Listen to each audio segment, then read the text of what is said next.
Hello, నేను విశ్వేశ్వరరావు. ఆంధ్రప్రదేశ్ మాజీ ముఖ్యమంత్రి జగన్మోహన్ రెడ్డి గారి గురించి అందరికంటే బాగా తెలిసినటువంటి పొలిటీషియన్ ఎవరంటే చంద్రబాబు నాయుడు గారు. ప్రస్తుతం ఆంధ్రప్రదేశ్ ముఖ్యమంత్రిగా ఉన్నారు. మొదటి నుంచి కూడా జగన్మోహన్ రెడ్డి గారి గురించి ఆంధ్రప్రదేశ్ సమాజానికి, తెలుగు సమాజానికి చెప్తూనే ఉన్నారు చంద్రబాబు నాయుడు గారు. ఆయన 2019 ఎన్నికల్లో కూడా వంగి వంగి దండాలు పెడుతూ మీరు ఎట్టి పరిస్థితుల్లో వైఎస్ఆర్ కాంగ్రెస్ పార్టీని గెలిపించొద్దు అని చెప్పి వేడుకున్నారు. అయినా కానీ అక్కడ ప్రజలు ఒక్క ఛాన్స్ అంటూ జగన్మోహన్ రెడ్డి గారికి ఇచ్చారు. దాంతో ఆంధ్రప్రదేశ్లో ఏం జరిగింది అనేది అక్కడ ఉన్నటువంటి సమాజానికి మొత్తానికి ప్రత్యక్షంగా తెలుసు. ఇది 5 సంవత్సరాలు పరిపాలించిన తర్వాత తెలిసింది సమాజానికి. కానీ చంద్రబాబు నాయుడు గారు ముందే చెప్పారు, 2019లోనే చెప్పారు. జగన్మోహన్ రెడ్డి గారు క్యాన్సర్ గడ్డ అని అన్నారు. మీరు జాగ్రత్త అని చెప్పారు ఆంధ్రప్రదేశ్ సమాజానికి. కానీ సమాజం ఒక ఛాన్స్ ఇచ్చింది, అనుభవించింది. ఇప్పుడు మళ్ళా జగన్మోహన్ రెడ్డి గారు 2029 నాటికి మేము అధికారంలోకి వస్తామని చెప్తున్నారు. అందుకే చంద్రబాబు నాయుడు గారు ఏం చెప్తున్నారంటే, జగన్మోహన్ రెడ్డి గారు ఏదైతే అనుకుంటున్నారో దాన్ని నిజం చేయడానికి ఎప్పుడు కూడా ప్రయత్నం చేస్తుంటారు. దానికోసం దేనికైనా తెగిస్తాడు అని సహచర మంత్రులతోటి మీటింగ్లో తాజాగా పంచుకున్నటువంటి అభిప్రాయం. ఏ సందర్భంలో ఎందుకు పంచుకున్నారు ఇలాంటి అభిప్రాయం అని అంటే, తిరుమల తిరుపతి దేవస్థానానికి సంబంధించినటువంటి నెయ్యి కల్తీ ఆ సంఘటన మీద సిట్ ఏర్పాటు చేశారు. సిబిఐ ఎంక్వైరీ చేస్తుంది. సుప్రీంకోర్టు ఆదేశాల ప్రకారం ఒక 4గురిని అరెస్ట్ చేశారు. 3 డైరీల మధ్య నడిచినటువంటి ముక్కోణపు అవినీతి ఇది. ఒకటి ఉత్తరాఖండ్ రూర్కీలో ఉన్నటువంటి బోలేబాబా డైరీ, అక్కడి నుంచి వైష్ణవి డైరీ నుంచి ఏఆర్ డైరీ, ఈ 3 డైరీల మధ్య నడిచినటువంటి ఒక పెద్ద అవినీతి కుంభకోణం. కొవ్వు పదార్థాలని కరిగించి నెయ్యి రూపంలో సప్లై చేశారని చెప్పి సిట్ తేల్చింది. ఇప్పటికి కూడా జగన్మోహన్ రెడ్డి గారు అసలు కొవ్వు పదార్థాలే కలవలేదు, కలవకుండానే కలిసినాయి అని చెప్పి ఆంధ్రప్రదేశ్ ముఖ్యమంత్రి చంద్రబాబు నాయుడు గారు చెప్తున్నారు అని చెప్పి ఆయన అంటారు. అంటే కొవ్వు కదలవలేదు, జంతువులకు కలవలేదు అని చెప్పడానికి ఎంత దూరం అయినా వెళ్తాడు జగన్మోహన్ రెడ్డి గారు అనేది చంద్రబాబు నాయుడు గారు చెప్తున్నారు. ఒకవైపు ఏమో సిబిఐ ఏర్పాటు చేసినటువంటి సిట్ అరెస్ట్ చేసింది నిందితుల్ని, కొవ్వు పదార్థాలు కలిశాయని చెప్పేసి నిర్ధారిస్తుంది.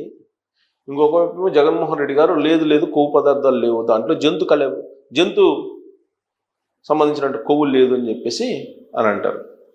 సరిగ్గా ఈ పాయింట్ దగ్గరే చంద్రబాబు నాయుడు గారు స్ట్రెస్ చేస్తూ ఉన్నారు. జగన్మోహన్ రెడ్డి గారు అబద్ధాన్ని నిజం చేయడానికి ఎంత దూరమైనా వెళ్తారు, ఎంతకైనా తెగిస్తారు అని చెప్తున్నారు. దాని అర్థం ఏంటి? ఎంతకైనా తెగిస్తారు అని అంటే, ఇప్పుడు సిబిఐ అదుపులో కొంతమంది నిందితులు ఉన్నారు. వాళ్ళిద్దరు జైన్స్, మరొక 2 ముస్లిం మైనారిటీస్కి సంబంధించినటువంటి వాళ్ళు. మరి ఈ డైరీల మధ్య జరిగినటువంటి వ్యవహారం ఏదైతే ఉందో, ఈ వ్యవహారం మొత్తం బయటపడితే ఖచ్చితంగా చంద్రబాబు నాయుడు గారు చెప్పింది అక్షరాల నిజం అని చెప్పి ఆంధ్రప్రదేశ్ సమాజానికి, ప్రపంచవ్యాప్తంగా ఉన్నటువంటి శ్రీవారి భక్తులకు తెలిసిపోతుంది. ఇప్పటికే తెలిసిపోయింది. కానీ ఆయన చెప్పేటువంటి లాజిక్ ఏంది? జగన్మోహన్ రెడ్డి గారు కల్తీ జరిగిందని చెప్పి అనుమానం ఉన్నటువంటి ట్యాంకర్స్ని మీరు పరీక్షించారు, అనుమానం ఉంది కాబట్టి మీరు పరీక్షించారు కాబట్టి మిగతా ట్యాంకర్స్ ఏవైతే ఉన్నాయో సప్లై అయినవి అవన్నీ బాగున్నట్టే కదా లెక్క. ఇక ఎక్కడ జంతు కడేబాలతోటి, జంతు కొవ్వుతోటి లడ్డూలు తయారు చేశారు అనేటువంటి లాజిక్ని తీసుకున్నారు జగన్మోహన్ రెడ్డి గారు. చాలా సింపుల్. 2022లో ఈ ఒప్పందం జరిగింది. ఆ 2022కు ముందు కూడా ఈ కంపెనీల మధ్య, ఈ డైరీల మధ్య కొంత లావాదేవీలు ఏదో జరిగినాయి. దీనికి సూత్రధారి, పాత్రధారి ఎవరనేది బయటకు రావట్లేదు. ఎందుకంటే A2, A3, A4, A5ని కనుగొన్నారు సిబిఐ. A1ని కనుక్కోలేకపోతున్నారు. A1 ఎవరు అనేది కనుక్కోలేకపోతున్నారు. ఈ A1 ఎవరు అనేది బయటకు వస్తే తప్ప ఈ మొత్తం ఇన్వెస్టిగేషన్కి ఒక స్పష్టత రాదు. A1 ఎవరై ఉంటారు? ఈ 3 డైరీల మధ్య జరుగుతున్నటువంటి తతంగాన్ని నడిపినటువంటి వాళ్ళే A1 అయి ఉంటాడు. ఇప్పుడు 3 రాష్ట్రాలకు సంబంధించినటువంటి సమస్య ఇది, ఒక రాష్ట్రానికి సంబంధించి కాదు. ఈ 3 డైరీలకు సంబంధించి ఒకటేమో తమిళనాడు, ఒకటేమో ఉత్తరాఖండ్, మరొకటేమో ఆంధ్రప్రదేశ్. ఈ 3 రాష్ట్రాలకు సంబంధించినటువంటి డైరీలు నడిపినటువంటి వ్యవహారం. సహజంగా ఎవరైనా ఒక వస్తువును కొనుగోలు చేస్తే ఎంతో కొంత లాభం వేసుకొని మరొకళ్ళకి అమ్ముతారు. వాళ్ళు అమ్మాలనుకుంటే ఇంకొకరికి ఇంకొద్దిగా లాభం వేసుకుని అమ్ముతారు. అందుకే మనం బిజినెస్ని తీసుకుంటే కనుక మనకి ఎప్పుడు కూడా డీలర్స్, సబ్ డీలర్స్ ఉంటారు. మ్యానుఫ్యాక్చరరు తను లాభం వేసుకొని డీలర్కి ఇస్తాడు, ఆ డీలర్ మరికొంత లాభం వేసుకొని సబ్ డీలర్కి ఇస్తారు, సబ్ డీలర్ మరికొంత లాభం వేసుకొని వినియోగదారుడికి అమ్ముతారు. కానీ ఇక్కడ అలా కాదు. తిరుమల తిరుపతి దేవస్థానానికి సప్లై చేస్తున్నటువంటి నెయ్యి ఏఆర్ డైరీ పేరుతోటి సప్లై చేస్తున్నారు. ఏఆర్ డైరీ సప్లై చేసేటువంటి నెయ్యి 1 కేజీ విలువ కంటే కూడా తక్కువగా వైష్ణవిని ఇచ్చింది. అంటే వైష్ణవి నుంచి ఎక్కువ కొనుగోలు చేసింది ఏఆర్ డైరీ. తమాషా అది రివర్స్లో ఉంది. అంటే వినియోగదారుడి నుంచి ఉత్పత్తిదారుడికి పెంచుకుంటూ పోయినట్టు ఉంది రివర్స్లో. ఏఆర్ డైరీకి ఎక్కడి నుంచి వచ్చింది? బోలేబాబా డైరీ నుంచి వచ్చింది.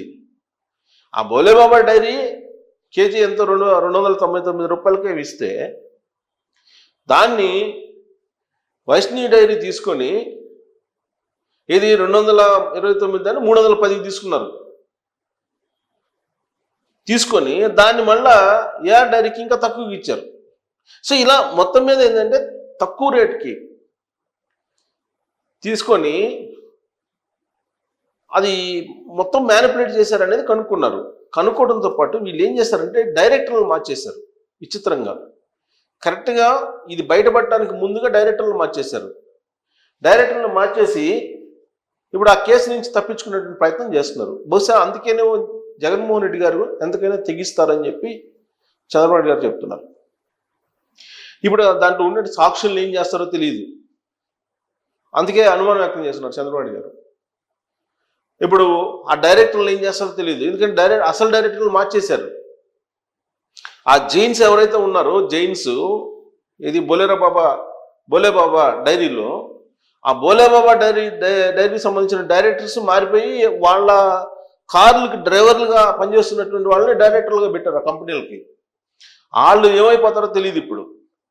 తర్వాత దీనికి సంబంధించి ఇప్పుడు కాటా వేసేటువంటి వాళ్ళు ఉంటారు, టోకెన్ తీసేటు వే బిల్స్ తయారు చేసే వాళ్ళు, అక్కడికి వెళ్ళి విచారిస్తున్నారు సిబిఐ వాళ్ళు.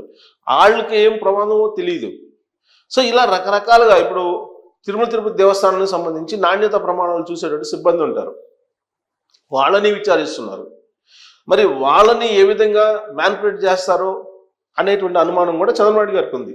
అంటే ఆయన చెప్పింది ఏంటి? జంతు కొవ్వు కలవలేదు అని చెప్పి జగన్మోహన్ రెడ్డి గారు చెప్తున్నారు. జంతు కొవ్వు కలిసింది అని చెప్పి అనుమానం ఉన్నటువంటి ట్యాంకర్స్ని మాత్రమే మీరు పట్టుకున్నారు, అనుమానం ఉంది కాబట్టి. అంతకుముందు వాటి మీద అనుమానం లేదు కాబట్టి అసలు కల్తీ లేదు అంటున్నారు. జంతు కొవ్వు లేదు అని చెప్పి నిరూపించడానికి జగన్మోహన్ రెడ్డి గారు ఎంతకైనా తెగిస్తారని అంటే సాక్షులు ఎవరైతే ఉన్నారో వాళ్ళని ఏమైనా మ్యానిపులేట్ చేస్తారా అనేటువంటి అనుమానం చంద్రబాబు గారు పరోక్షంగా వ్యక్తం చేస్తున్నారు. మరి జగన్మోహన్ రెడ్డి గారు ఎంతకైనా తెగిస్తారని చెప్పి మీరు జాగ్రత్తగా ఉండండి అని చెప్పి మంత్రులకు సూచనలు సలహాలు చంద్రబాబు గారు ఇస్తున్నారంటే దాని అర్థం ఏంటి అనేది మీరు కూడా మీ అభిప్రాయం తెలియజేయచ్చు. Thank you very much.